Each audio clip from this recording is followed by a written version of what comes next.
and we have to really escalate the noise we make so that we'll be heard.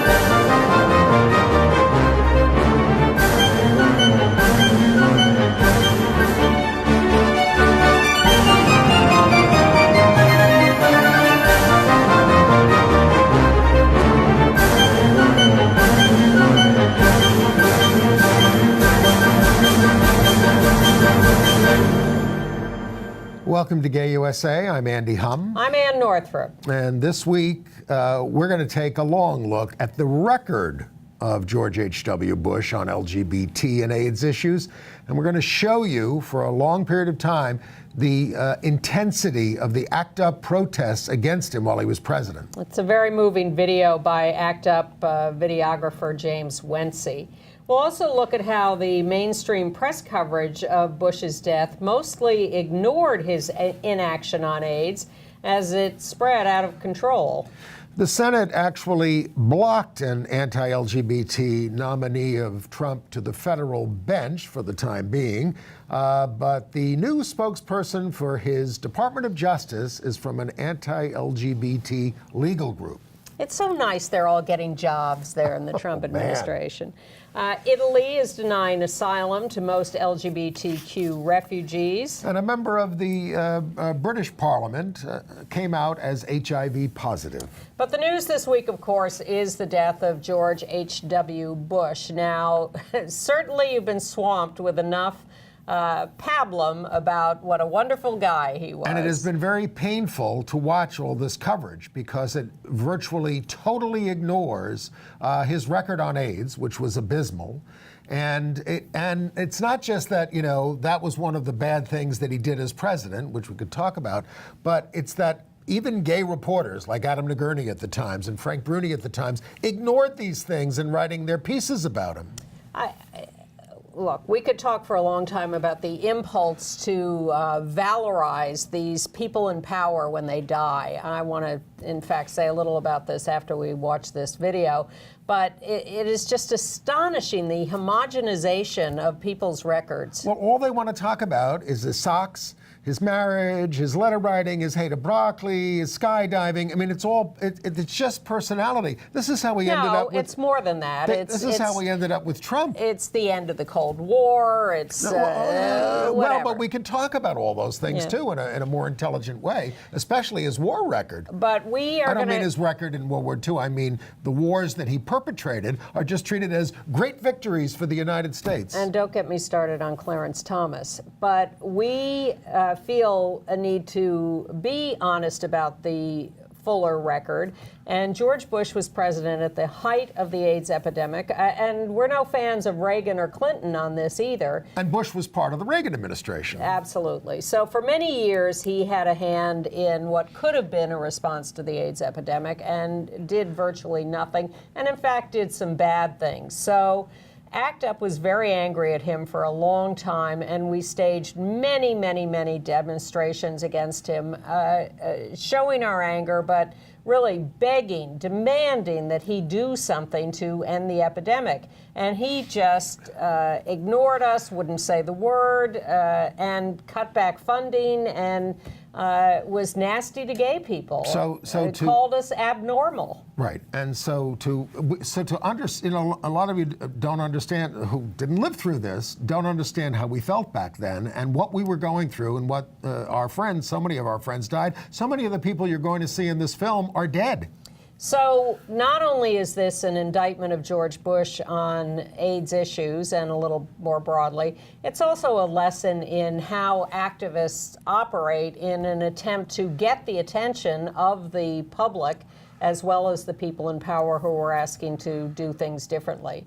So this is most of a video by James Wensey of ACT UP under the heading of AIDS Community Television.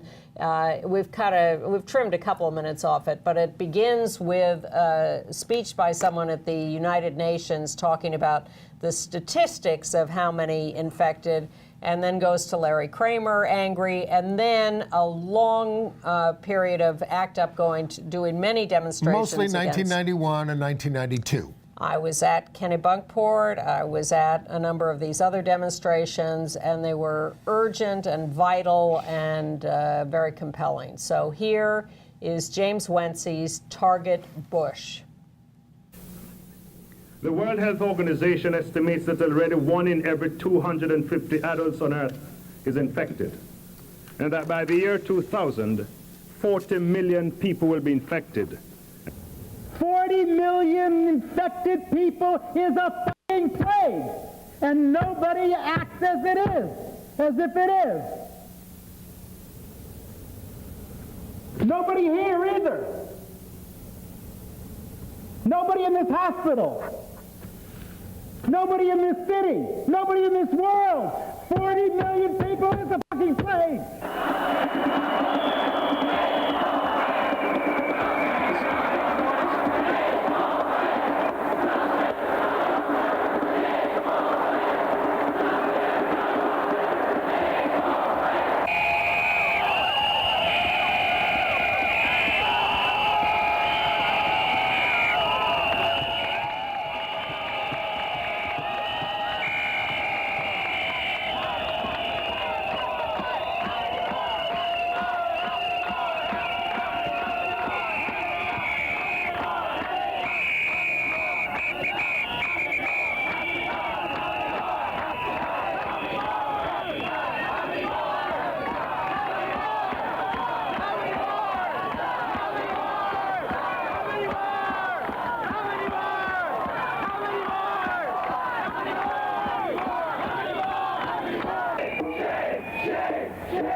On a slightly different subject, the AIDS activists who were demonstrating out here yesterday basically took your suggestion. They were very orderly, very calm, and not as extreme as they sometimes have been. I wondered, did their message reach you at all, move you at all? Well, would you phrase the message for me? We're spending $4 billion a year on AIDS research.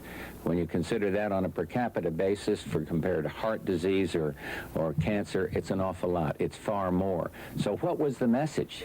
The basic budget for research is $885 million, and it is not enough to find a cure.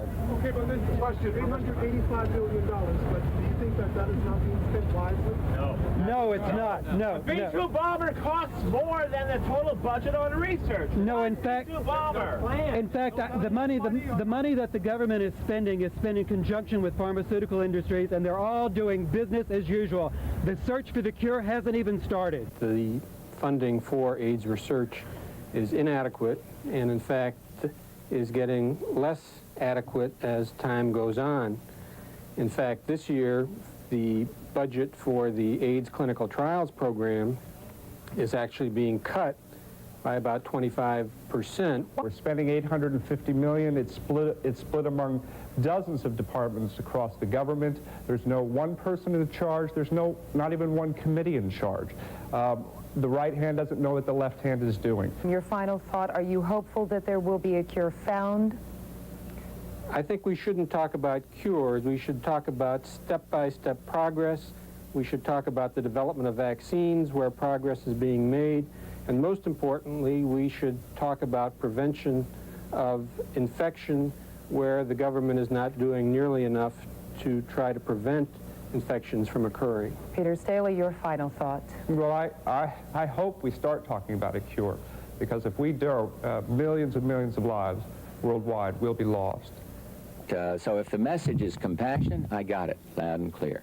If the message is research, I would say please talk to Dr. Fauci and others at the National Institute of Health, who will tell you that we're doing pretty well in funding of research, and we've got the best scientists in the world, and I think there's more optimism in this community now, the scientific community, than there ever has been. We're here in Kennebunkport, Maine on September 1st, 1991, during this holiday weekend to tell George Bush that people with AIDS, that I as a person with AIDS, I do not get a vacation from AIDS. That people with AIDS, people who will be infected with AIDS because of George Bush's criminal negligence, these people will not get a vacation from AIDS. And the hundreds of thousands of people that have already died of AIDS, those people did not get a vacation from AIDS. We're here to demand leadership from George Bush. Leadership in the face of this crisis which is disseminating our population and which is going to lead to a total breakdown of the internal fabric of this society. We're here to finally present George Bush with a national plan on AIDS. He obviously has no idea what to do about this crisis.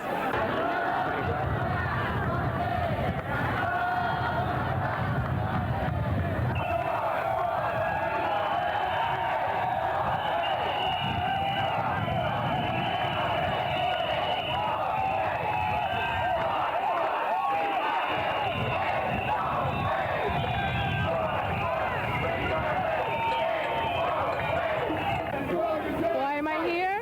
For the babies who can't be here, for the voices, these babies that are dying, and he's not able to do anything about it. That's why I'm here. For the babies, they can't speak, and they're not being heard. The government lacks funding for school-age children, and what's available right now is very limited, and there's lots of misinformation instead of good information. As I am here today is the general lack of funding. Dead addicts don't recover, and we're recovering addicts and realize the need for treatment on demand. And many of us right who are like recovering now are formerly people without housing who had a very difficult time accessing any kind of treatment and care otherwise except in an emergency room. From the shelter, it's very difficult for us to even know anything about any type of treatments for infections. And for a person without housing or sleeping on the subways or on the streets of New York City, you have to make a decision between whether or not to take care of your infection, right, or find yourself a place to eat or get into a soup line. So we feel that there's a need for more supportive housing. Most of us who came out of prison were incarcerated and infected. We were released uninformed and infected into the population of people without housing. All right, so there was no treatment inside the prisons. Some of us who were in prison, right, when we had some condition like thrush, what we ended up getting was Malax. All right, so, you know, we want to see something change with that. You know, that's why we're here too, making our voices heard.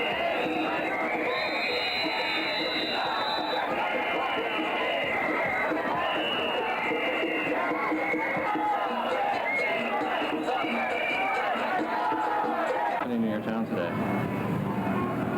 Well, I think it's really sad. I think it's sad what they're talking about. I think it's sad the message that they feel they have to get across to people. It's sad to watch so many people, you know, getting together for a cause that's so important. And what about what it does to Kennebunkport? What it does to Kennebunkport?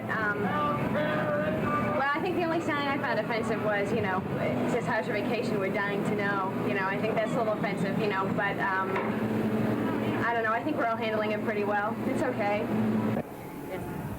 And what do you think about what's happened here today? I'd like to tell them to leave our president alone. To say very loudly, very clearly that George Bush has failed his presidency of the United States of America. He has allowed 120,000 people to die from AIDS without uttering the words AIDS. He has not been a leader for the AIDS epidemic. He has not been a leader on domestic policy. His inaction, his lack of motivation, his lack of setting a political priority for AIDS and healthcare in this country is costing the lives of thousands of people. In New York City alone, there are 1 million people who are infected with AIDS and HIV. In the next 10 years, those people are going to be dead, and it's going to be on George Bush's hands. It's going to be on the hands of this administration, and we're here to let him know that we're going to hold him responsible. Since George pays more attention to golf than he does towards AIDS, we thought we'd use golf to show him what he can do to end the AIDS crisis. So we are throwing the Kennebunkport Open at George Bush's AIDS crisis putt-putt. And here, at hole number 1, we have AIDS education for schools. We have a windmill, which is clean meals and drug treatment saves lives. We also have a Statue of Liberty to show him that we need to eliminate bans on people with HIV for immigration. We also have a giant microscope because we demand a wider research agenda. And at the end, we have a giant globe with a shining halo saying to a world without AIDS, it can happen. We're here because the AIDS crisis could end if George Bush would just take responsibility and have compassion for the people of this country that are suffering from this epidemic and for the potential people that could suffer from this epidemic. I'm not safe, and nobody out there is safe from this epidemic as long as we have a government that will not take responsibility to educate the people about how they can contract this disease and how they can protect themselves from it. That's, I think, the most important message that we have to George Bush today. But beyond that, we also have issues about treatment. He absolutely must take a role of leadership in diversifying the treatment agenda so that we can find ways to deal with the many opportunistic infections as well as the primary infection with AIDS. And until he educates people and until he forces the medical apparatus of this country to diversify its agenda to help people with AIDS, this crisis will not end. That's why I'm here. I'm also here because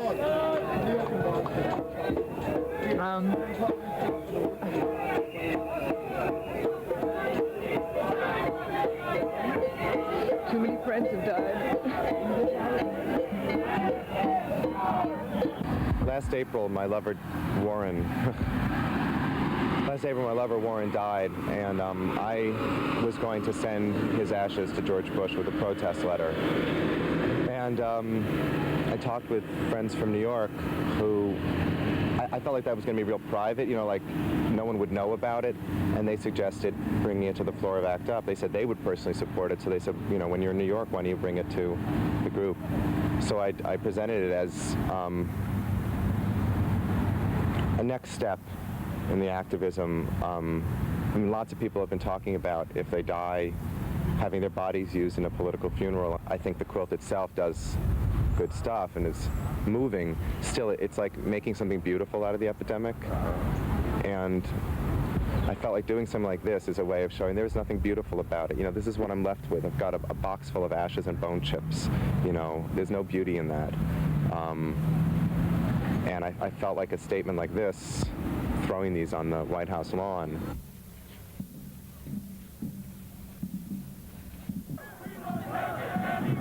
Bring the dead to your door! We won't take it anymore! Bring the dead to your door! We won't take it anymore! Bring the dead to your door! We won't take it anymore! Bring the dead to your door! Bring the dead to your door!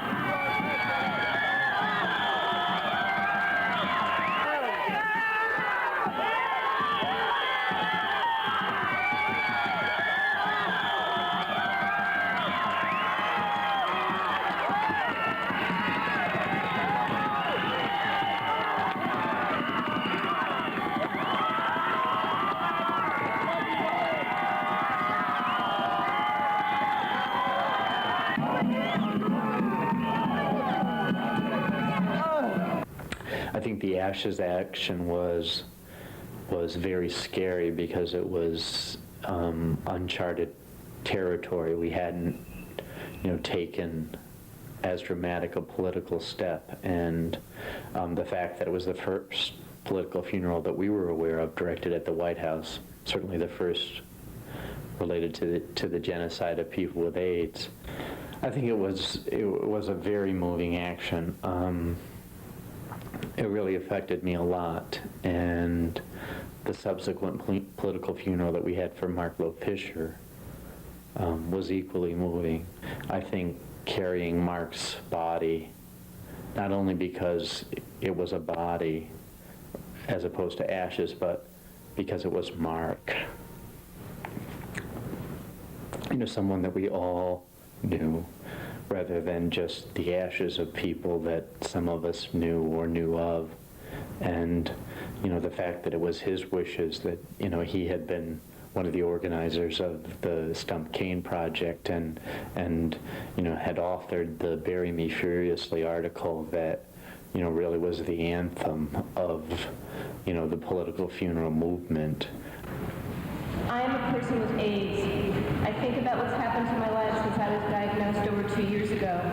I think about all the passion and precious time I've spent fighting this government's indifference towards me and all people with AIDS. And I realize that a lot of people out there, gay, lesbian, and straight, still do not believe the AIDS crisis is a political crisis. My friends and I have decided we don't want discreet memorial services. We understand our friends and families need to mourn, but we also understand that we were dying because of a government and a healthcare system that couldn't care less. I think of the late David Ronarovich, who wrote, I imagine what it would be like if friends had a demonstration each time a lover or friend or stranger died of AIDS.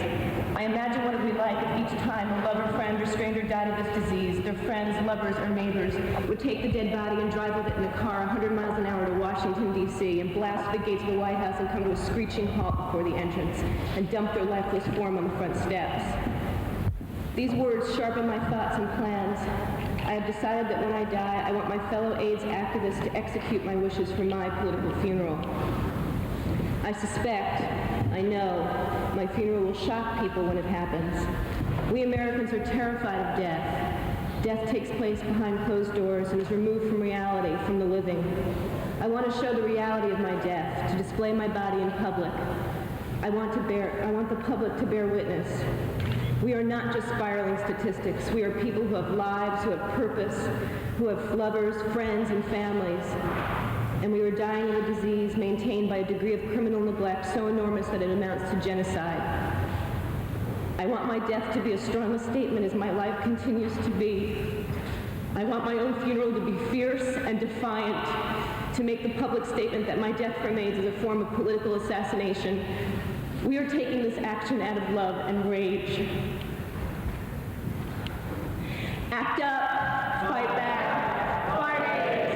Throughout that entire 11 years of Reagan and Bush administrations, we have seen nothing done. We do not see the funding that we need for treatment and for care for people with AIDS.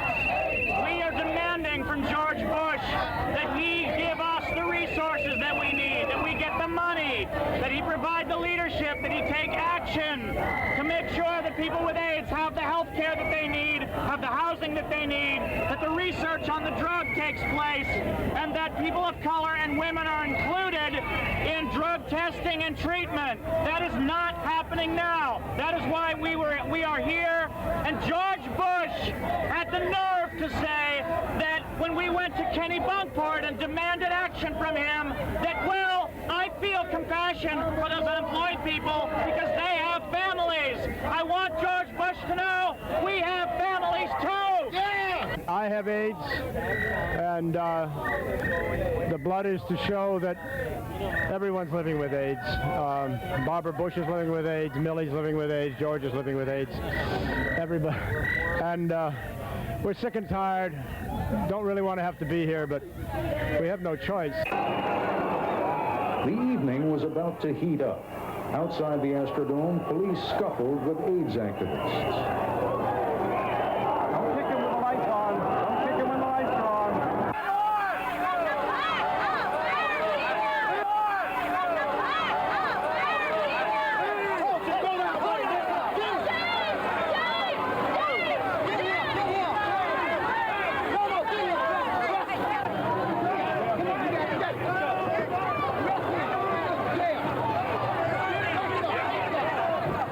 And you have seen it here at this convention.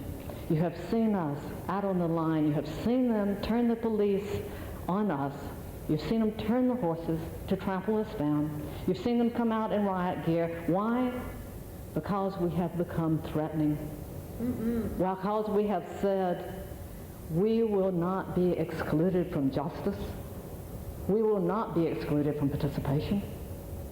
We will not be excluded from liberation. We have said to them, many of us who are women, many of us who are lesbians and gay men, many of us who are people of color, we have crossed the line. And you need to know that. We have crossed the line, and we are truly at a place in which we say, no justice, no peace. AIDS must become a national priority with every bit as much importance attached to it as we saw with Desert Storm. It is obvious that this will not happen with another 4 years of George Bush. And frankly, I think it's unlikely it will happen with the President Clinton. The key to making these issues important to national leaders is our ability to disrupt the status quo and making the anger associated with not dealing with AIDS more threatening to the fabric of society than the disease itself. The August 17th riot associated with the ACT UP march at the Republican National Convention in Houston can be a beginning. ACT UP did provoke the police and defiantly said we can no longer accept genocide as an answer to AIDS. No group of people has ever won their freedom or civil rights at the ballot box. It has never happened, and there is no reason to believe it ever will. The civil rights legislation of the 1960s was always preceded by riots and activities that tore at the heart of American society. I think the time for passive action is over. I think the time for lobbying is over. I think the time for leather writing is over. I think it's time to fill up the jails and get really angry and scare these people a little bit. Mr. President, yesterday tens of thousands of people paraded past the White House to demonstrate their concern about the disease AIDS. A celebrated member of your commission, Magic Johnson, quit saying that there was too much inaction. Where is this widespread feeling coming from that your administration is not doing enough about AIDS? Coming from the political process, we have increased funding for AIDS. We've doubled it on research and on every other aspect of it. My request for this year was $4.9 billion for AIDS, 10 times as much per AIDS victim as per cancer victim. I think that we're showing the proper compassion and concern. So I can't tell you where it's coming from, but I am very much concerned about AIDS, and I believe that we've got the best researchers in the world out there at NIH working the problem. We're funding them. I wish there was more money, but we're funding them far more than any time in the past, and we're going to keep on doing that. I don't know, I was a little disappointed in Magic because he came to me and I said, now if you see something we're not doing, get a hold of me, call me, let me know. He went to one meeting, and then we heard that he was stepping down, so he's been replaced by Mary Fisher, who electrified the Republican convention by talking about the compassion and the concern that we feel. It was a beautiful moment, and I think she'll do a first-class job on that commission. So I think the appeal is, yes, we care. And the other thing is, part of AIDS, it's one of the few diseases where behavior matters. And I once called on somebody, well, change your behavior. If the behavior you're using prone to cause AIDS, change the behavior. Next thing I know, one of these ACT UP groups is out saying, Bush ought to change his behavior. You can't talk about it rationally. The extremes are hurting the AIDS cause. To go into a Catholic Mass in a beautiful cathedral in New York under the cause of helping in AIDS and start throwing condoms around in the Mass, I'm sorry, I think it sets back the cause. We cannot move to the extreme. We've got to care. We've got to continue everything we can at the federal and the local level. Barbara, I think, is doing a superb job in destroying the myth about AIDS. And all of us are in this fight together. All of us care. Do not go to the extreme. In a recent press conference restricted to reporters who write about religious matters, President Bush denounced ACT UP. He called us outrageous and counterproductive. He said, "It is an excess of free speech to resort to some of the tactics these people use." Later, Bush continued his whining. Free speech, he said, is under assault throughout the land. The American way is threatened when various minorities in a desperate last-ditch stand attempt to be heard and make so much noise. The downtrodden should be more polite.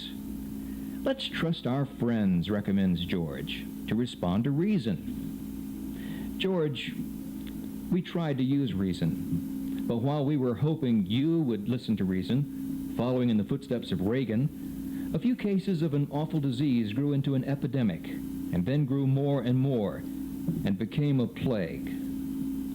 ACT UP is impolite, abrasive, and rude, like the virus that is killing us. What else can we do when we're dying from a plague we need not be dying from? And the second Republican administration in a row is sweeping us under a carpet. We have seen this coming for 10 years. Each year it gets worse and worse. Each year millions more are allowed to become infected and face death. And still, no one, officially, cares. And our president wants us to be polite? George Bush's America, as Ronald Reagan's America was before his, is a country of bigotry and hate and greed and blindness. ACT UP achieves what it accomplishes by being impolite. Everything we're doing is something that, in a decent world, the government would be doing. In order to stay alive, we are forced to spend what time and energy we have left fighting the lethargy and stupidities of your do-nothing government. The delays in curing AIDS and ending this plague are not scientific ones. They are bureaucratic ones. And I say to you, in year 10, as we face a figure of 40 million infected people, the same thing I said to you in 1981 when there were 41 cases.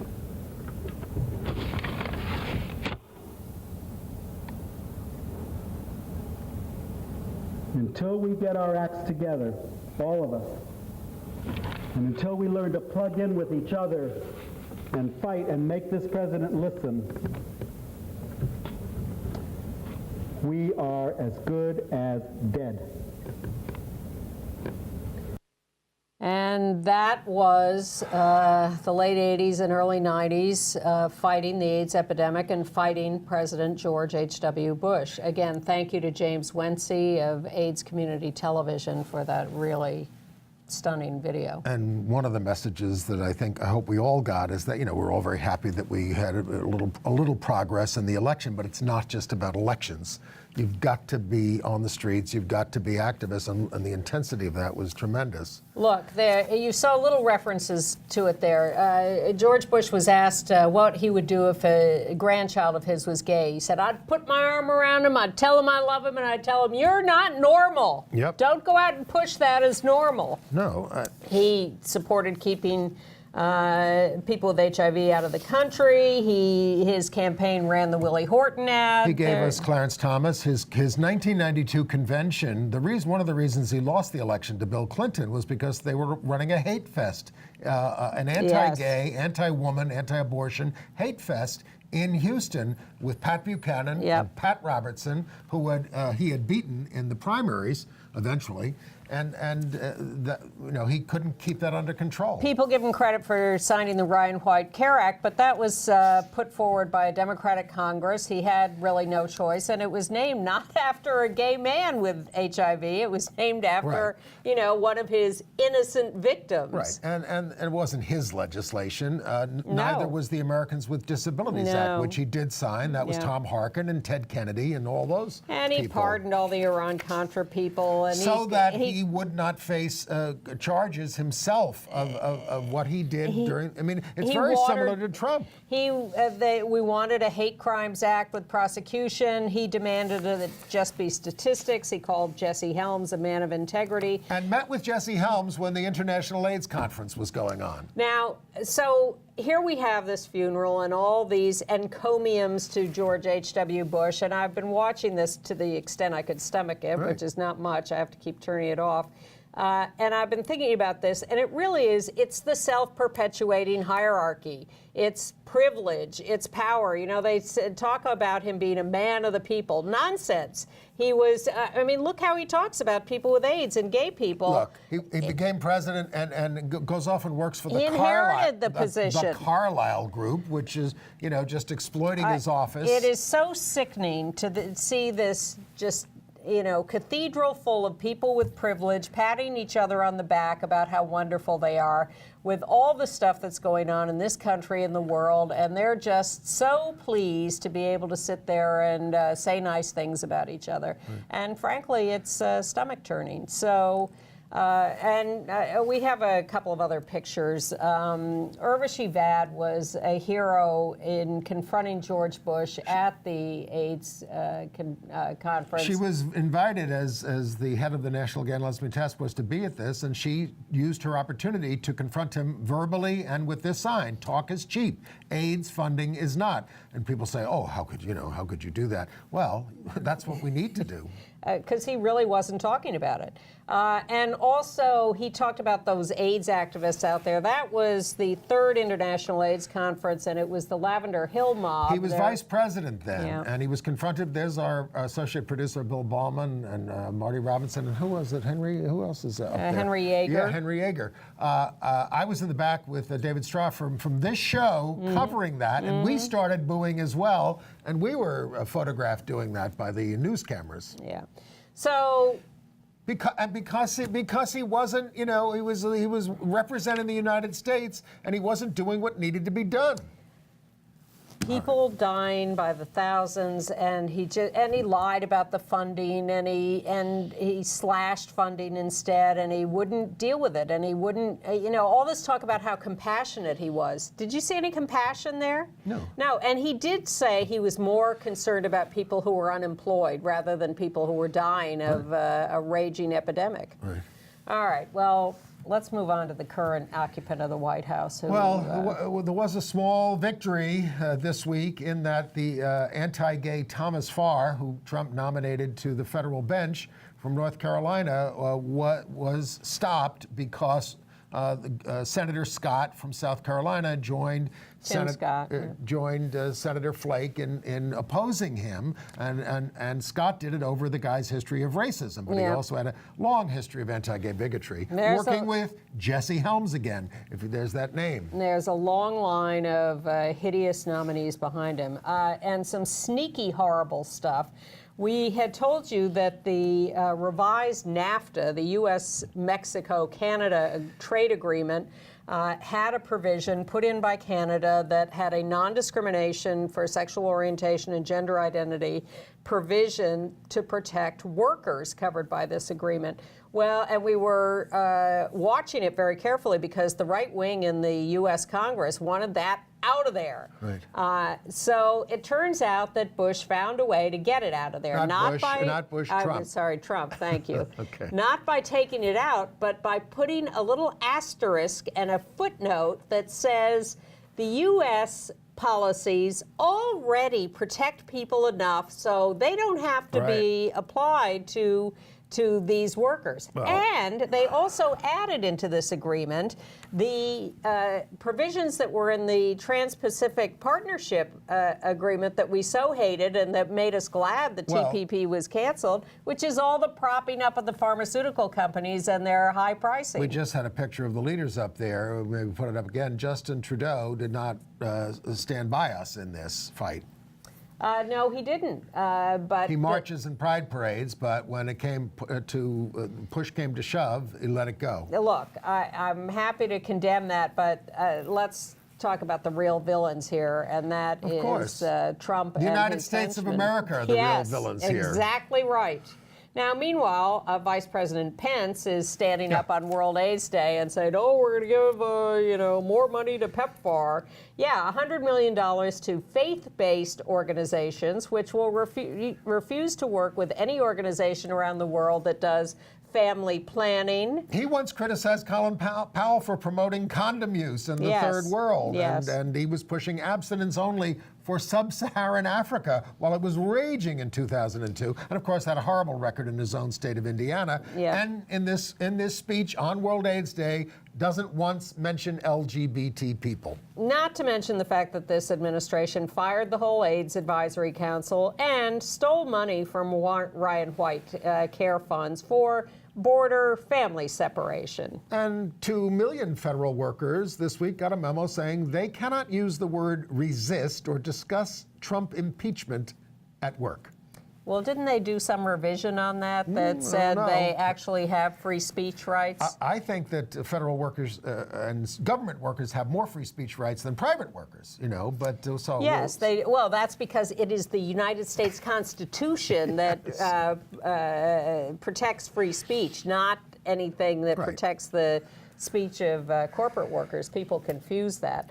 Meanwhile, on the military trans service, a district court in the District of Columbia has again rejected a request from the Trump administration to lift the injunction against the Trump administration's trans military ban. The court said there's no need to lift the injunction. You don't need to ban people. You cannot from show serving. that you're going to be irreparably harmed, that the protection of the United States is going to be harmed if we keep our injunction in place. So Trump is at the Supreme Court trying to get that overturned. And the new head of the Senate Armed Services Committee, the lovely James Inhofe of Oklahoma, an extreme right-winger, is working on having the Congress impose the ban on trans service in the military. Meanwhile, the Department of so-called Justice in the United States now has a new spokesperson. Her name is Kerry Kupec,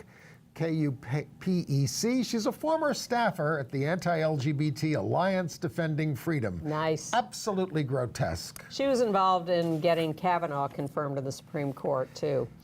And our favorite Quislings, Bill White and Brian Urie. Yeah. Is that how we pronounce it? E-U-R-E. Yeah. Prominent gay couple. Well, they had supported the Clintons, and on election night, they went over to Trump headquarters because they didn't want to be Clinton around was the misery. losing. They were around the misery. They went to Trump headquarters. It was a horrible article in the Times, sort of, talking about them and their hatefulness, really. Yes. We didn't talk about it last week, but this week, this guy, Brian, posts that, listen, people were attacking him. He said, look, transgender people are gross, okay? He says, and we will win, and we will take away your little rights away, and deport you, and gas you, and turn you straight while you rot in a cage. This is what the guy posted. Nice talk. I hope he's not acceptable in polite society anymore. Please, that's standard conversation in the Trump administration. No wonder they're allied with them. By the way, the Trump administration is also moving to limit your access to HIV drugs under Medicare Part D, also making cuts to cancer drugs, depression drugs, schizophrenia drugs, and other conditions. This is being called, of course, draconian.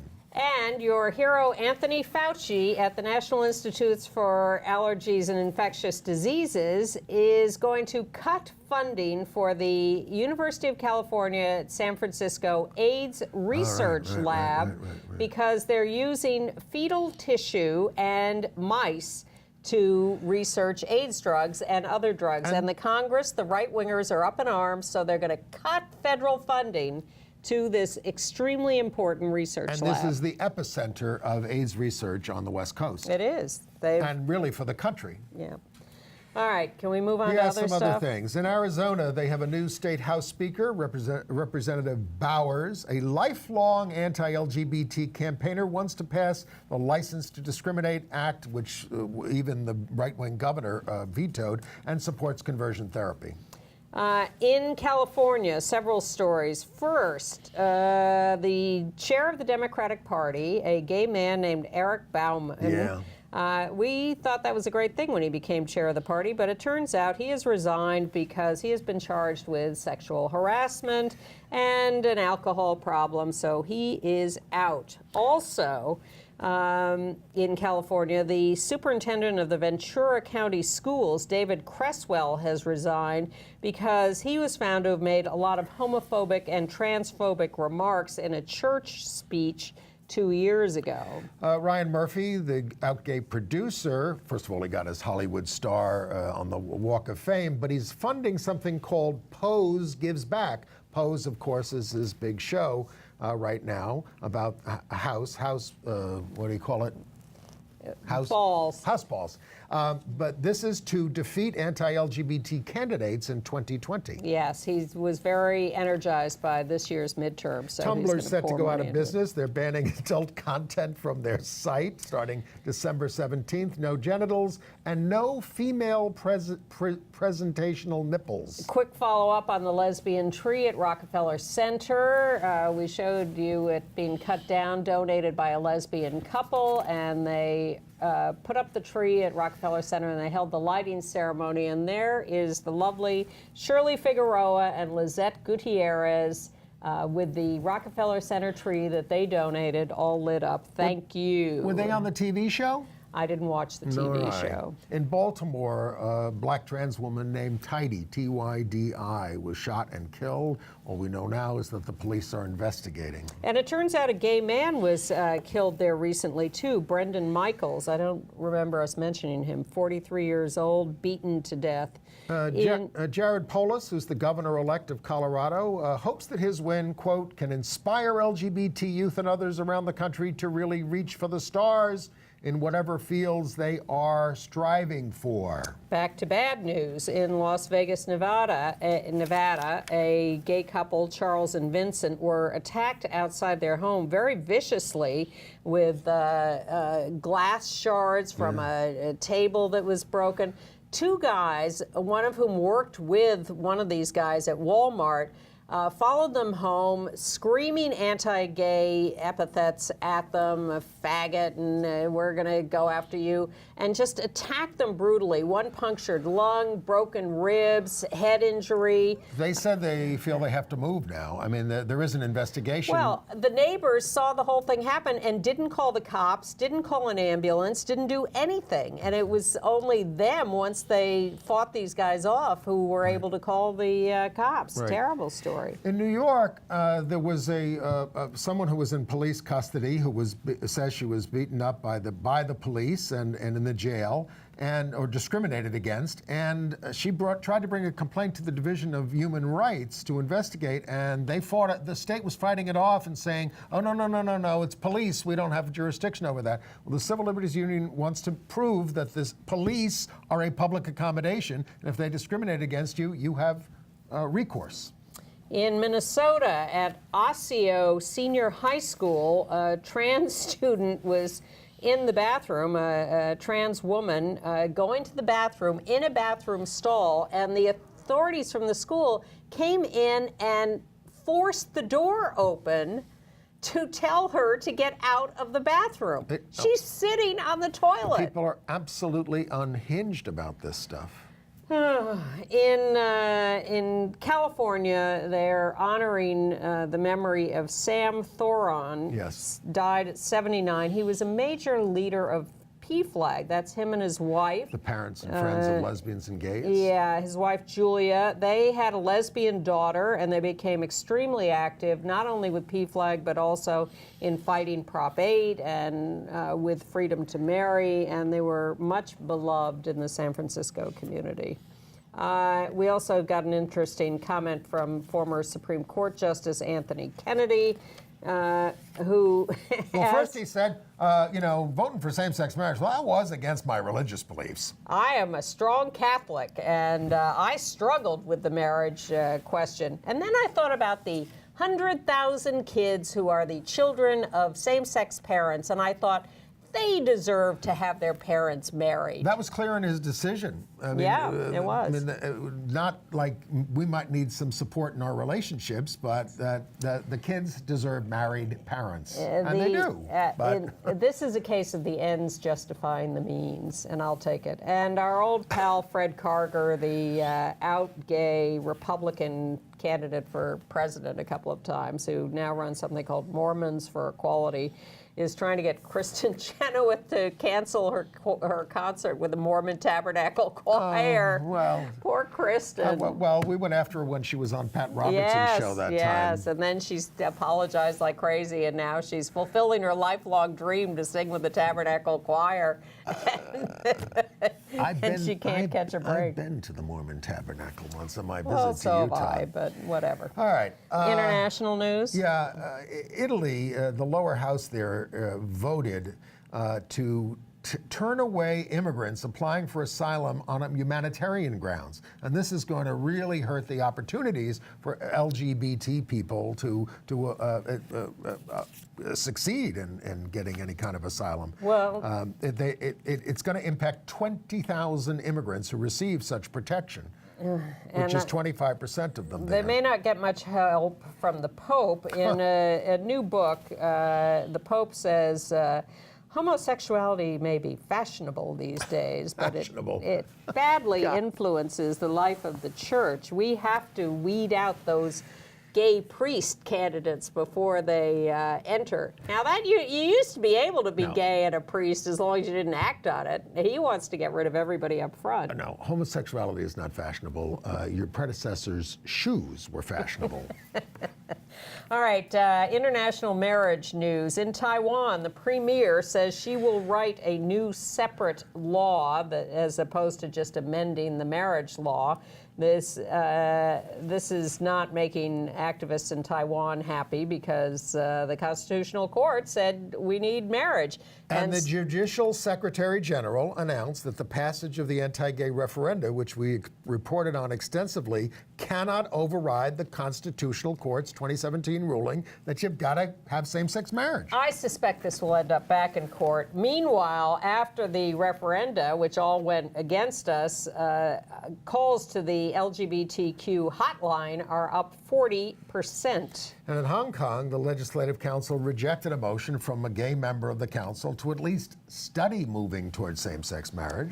In Alberta, Canada, a lesbian couple is filing a complaint with the Human Rights Commission because they were forced out of their jobs with the Emergency Services Department because people were offended that they were married and referred to each other as wife.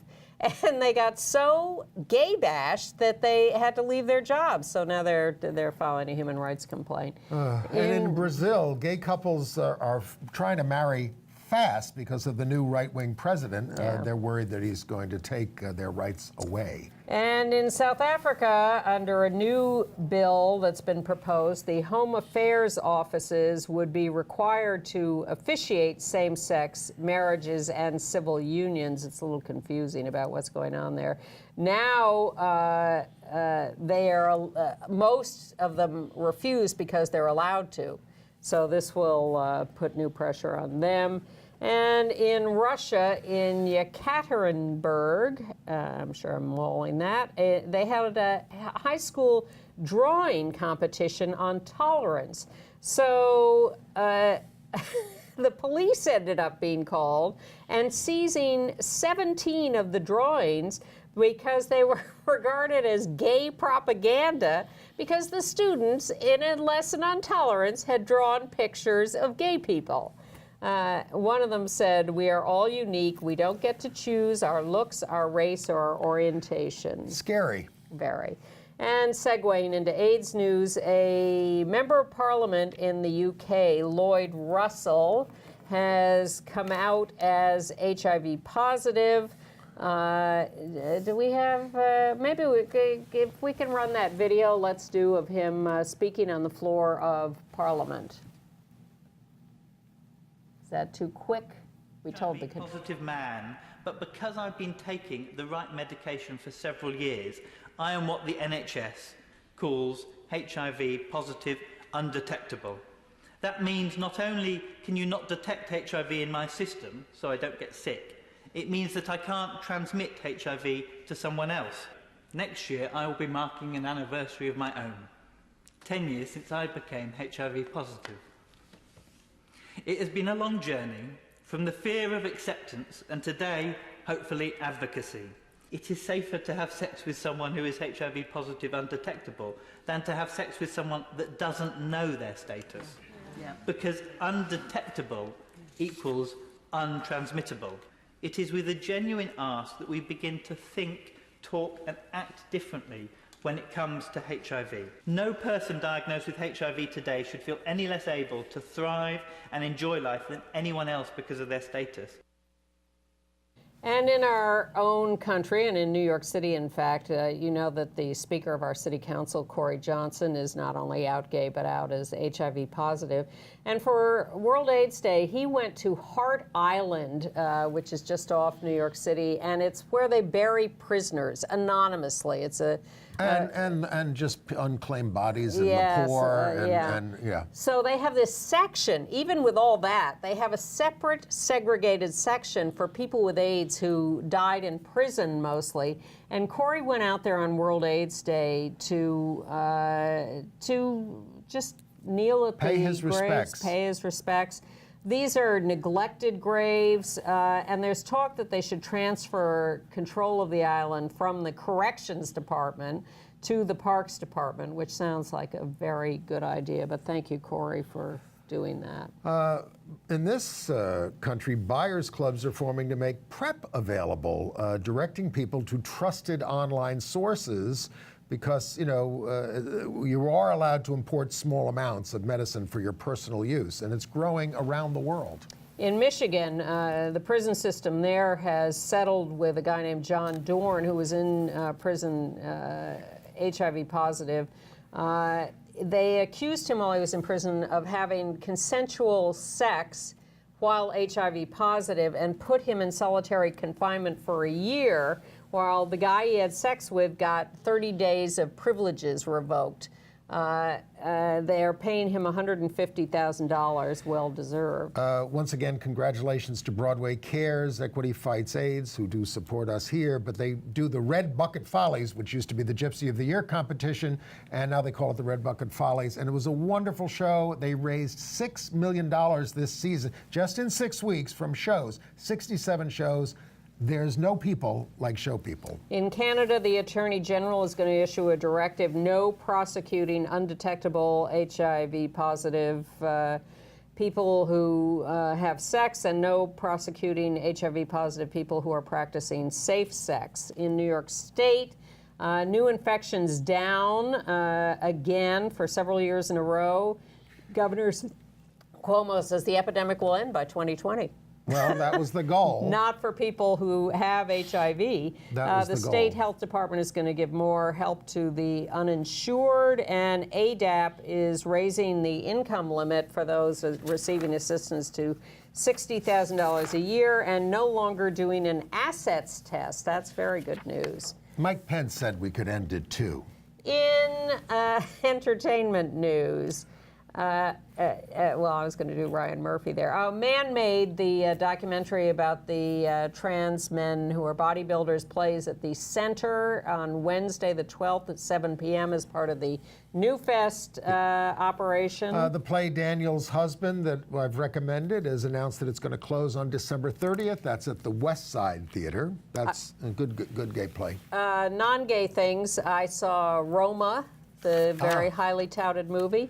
It's a little tedious and long, but in the end, I was very happy I saw it. It picks up in the last third, the last 45 minutes. It's a 2 hour and 15 minutes. Alfonso Cuarón. Yes, correct.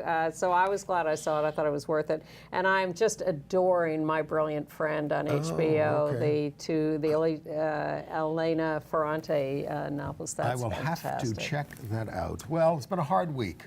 It has. It's really dreary to have to watch all this Bush stuff. Especially coming, right in the midst of World AIDS Day, then we get the news about Bush, and then nobody talks about his AIDS record. And you saw it today on Gay USA. Amy Goodman did a terrific job of covering all of his war crimes on Democracy Now! With Juan Gonzalez, so I give them credit. But And I'm sure there will be people who are upset or unhappy with us showing all of that and going after him like this, but really, we cannot let people in power off the hook. They have a responsibility to do the right thing with their power, and when they don't, we need to say so. Absolutely. Whether they are living or dead. Yes. So, and I don't like being yelled at either, but we have to tell the truth.